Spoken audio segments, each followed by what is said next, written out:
O que realmente significa ser grande aos olhos de Deus? No Evangelho de Marcos, capítulo 9, versos 30 a 41, Jesus nos dá uma lição surpreendente sobre quem é o maior no reino dos céus. Vamos descobrir juntos? Oremos para iniciar o nosso estudo. Pai Celestial, agradecemos por estarmos reunidos para estudar a Tua Palavra mais uma vez. Pedimos que o Teu Espírito Santo nos ilumine e nos ajude a compreender a mensagem de Jesus sobre a verdadeira grandeza. Que possamos aplicar esses ensinamentos em nossas vidas diárias. Em nome de Jesus, amém. Antes de entrarmos na lição propriamente dita, eu quero mandar um abraço a todos os novos inscritos e reforçar também aquele abraço especial aos nossos irmãos de Moçambique. Muito obrigado pela sua companhia aqui no nosso canal. Você está no canal Para Que Todos Saibam. Eu sou Alan Robson e aqui nós estudamos a lição da Escola Sabatina através dos comentários de Ellen White. Estamos estudando a lição 7, que tem como título Ensinando Discípulos, parte 1. O verso para memorizar está em Marcos capítulo 8, verso 34. Então, convocando a multidão e juntamente os seus discípulos, Jesus lhes disse: Se alguém quer vir após mim, negue a si mesmo, tome a sua cruz e siga-me. Vamos ao texto base de hoje, Marcos 9, 30 a 41. Eles saíram daquele lugar e passaram pela Galileia. Jesus não queria que ninguém soubesse onde eles estavam, porque estava ensinando aos seus discípulos. Ele lhes dizia: O Filho do Homem está para ser entregue nas mãos dos homens. Eles o matarão e 3 dias depois ele ressuscitará. Mas eles não entendiam o que ele queria dizer e tinham receio de perguntar-lhe. Eles chegaram a Cafarnaum.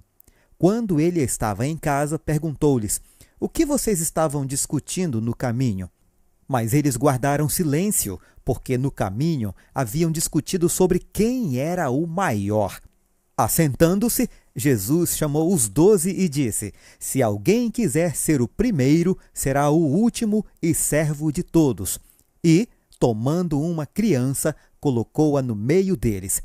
Pegando-a nos braços, disse-lhes: Quem recebe uma dessas crianças em meu nome está me recebendo. E quem me recebe não está apenas me recebendo, mas também aquele que me enviou. Mestre, disse João, vimos um homem expulsando demônios em teu nome e procuramos impedi-lo, porque ele não era um dos nossos. Não o impeçam, disse Jesus. Ninguém que faça um milagre em meu nome pode, no momento seguinte, falar mal de mim, pois quem não é contra nós está a nosso favor. Eu lhes digo a verdade. Quem lhes der um copo de água em meu nome, porque vocês pertencem a Cristo, de modo algum perderá a sua recompensa. O tema de hoje traz a seguinte pergunta: quem é o maior? E a pergunta 4 desta semana quer saber: o que há de diferente na segunda predição de Jesus sobre sua morte e ressurreição? E também sobre o que os discípulos discutiam e que instruções Jesus lhes deu. Vamos às palavras do autor. Na primeira predição, Jesus se referiu àqueles que iriam rejeitá-lo e matá-lo. Na segunda predição, ele mencionou o fato de que seria traído. O traidor não foi apontado naquele momento, mas o leitor já sabe quem é, porque Judas já tinha sido identificado lá em Marcos 3, verso 19. Novamente, Jesus disse que seria morto e ressuscitaria após 3 dias, mas os discípulos pareciam ainda menos interessados nos detalhes dessa predição do que na primeira. Notícias indesejáveis não geram discussão. Em Marcos 8, 27, Jesus estava ao norte do Mar da Galileia, perto de Cesareia de Filipe. Em Marcos 9:30, ele estava passando pela Galileia e em Marcos 9:33, ele entrou em Cafarnaum. Assim percebemos que Jesus viajou do norte para o sul. No entanto, em algum momento da jornada, os 12 discípulos haviam ficado para trás. Em casa, ele perguntou o que tinham discutido no caminho. Ninguém disse nada.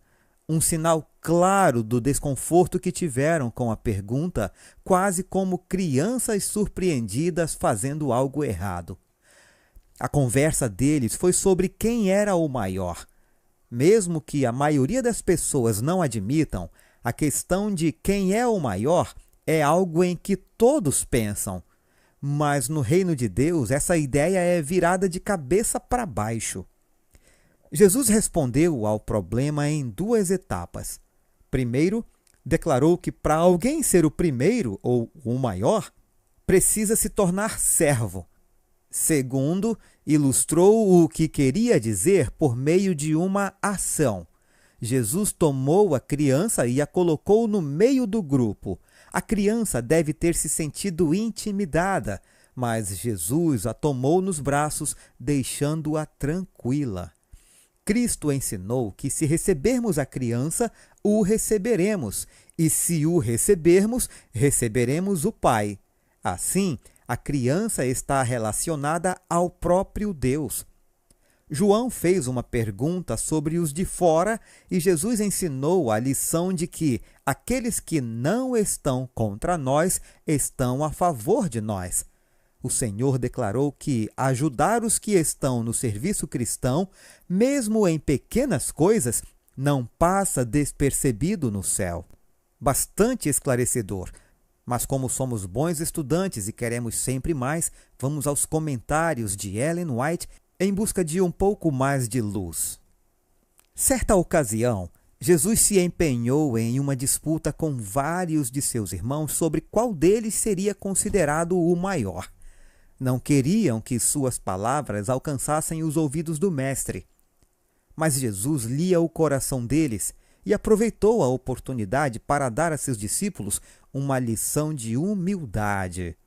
Essa lição não foi somente para o pequeno grupo que escutou suas palavras, mas devia ser registrada para o bem de todos os seus seguidores até o fim dos tempos. Jesus, assentando-se, chamou os 12 e lhes disse: se alguém quer ser o primeiro, será o último e servo de todos. Marcos 9:35. Aqueles que possuem o Espírito de Cristo não terão a ambição de ocupar uma posição de domínio sobre seus irmãos. Aqueles que são pequenos a seus próprios olhos é que serão considerados grandes à vista de Deus. Trazendo uma criança, colocou-a no meio deles e, tomando-a nos braços, disse-lhes: quem receber uma criança tal como esta em meu nome, recebe a mim. E quem receber a mim, não é a mim que recebe, mas aquele que me enviou. Versos 36 e 37. Que preciosa lição é esta para todos os seguidores de Cristo. Aqueles que passam por alto os deveres da vida, que jazem diretamente em seu caminho e negligenciam a misericórdia e a bondade, a cortesia e o amor, mesmo que seja para com uma criancinha, estão rejeitando a Cristo. Santificação, páginas 35 e 36. Está surgindo entre nós um espírito que Deus não permitirá que domine. Os cristãos jamais devem sentir que são dominadores da herança de Deus. Quem condescende com esse espírito de exaltação própria coloca-se sob o domínio do inimigo. Se pastores não podem concordar com todas as suas ideias e concepções, Satanás se afasta deles e os difama, vertendo o sarcasmo e a amargura de seu coração sobre pastores e o ministério. Jesus nos deu um exemplo em sua vida de pureza e perfeita santidade. Sendo o ser mais exaltado no céu, foi o mais disposto a servir. Sendo o mais honrado, a si mesmo se humilhou para ministrar àqueles que pouco antes haviam discutido a respeito de quem seria o maior em seu reino. Este dia com Deus 2 de julho. Deus age por intermédio de quem Ele quer. Muitas vezes, Ele escolhe os instrumentos mais humildes para as maiores obras, porque seu poder é revelado na fraqueza humana. Temos nosso padrão e por ele declaramos uma coisa como sendo grande e outra pequena. No entanto, Deus não avalia em conformidade com a nossa medida. Não devemos supor que aquilo que para nós é grande seja também para Deus, ou que aquilo que para nós é pequeno também seja para Ele. Não nos compete julgar nossos talentos ou escolher nosso trabalho. Devemos aceitar as incumbências que Deus determinar. Devemos suportá-las por sua causa e sempre ir a Ele para obter descanso. Parábolas de Jesus, página 213. Gostaram do mergulho? Profundo, não é? Que possamos refletir sobre essas lições e buscar ser grandes aos olhos de Deus, não através de títulos ou posições, mas através do serviço e da humildade. Que possamos acolher a todos com amor e simplicidade, assim como Jesus nos ensinou. Vamos orar para que Deus nos ajude a viver essa verdade em nosso dia a dia. Se você gostou desse vídeo, não deixe de curtir, deixar o seu comentário, compartilhar, se inscrever e ativar o sininho das notificações. Aguardo você amanhã para darmos continuidade ao nosso estudo. Um forte abraço e fiquem todos com Jesus.